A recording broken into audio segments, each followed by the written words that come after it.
靈修分享，日期2026年7月10日，經文詩篇114篇1至8節。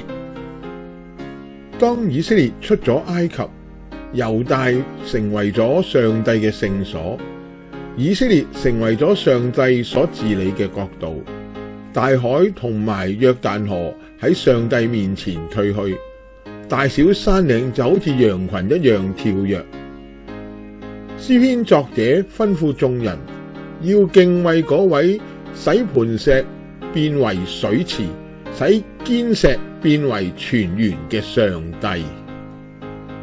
今日我哋基督徒正生活喺一個神學家稱之為已然與未然 already but not yet 嘅末世張力中。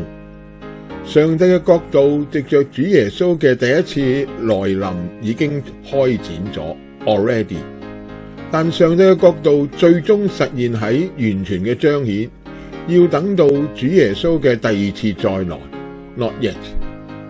因此教會成為如昔日上帝嘅聖所，並我哋基督徒喺生活上要彰顯上帝所治理嘅國度。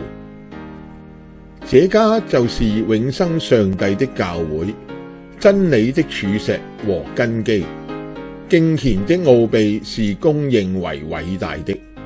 上帝在肉身彰顯，被聖靈稱義，被天使看見，被傳於外邦，被世人信服，被接在榮耀裏。提摩太前書3章15節下至16節。阿門。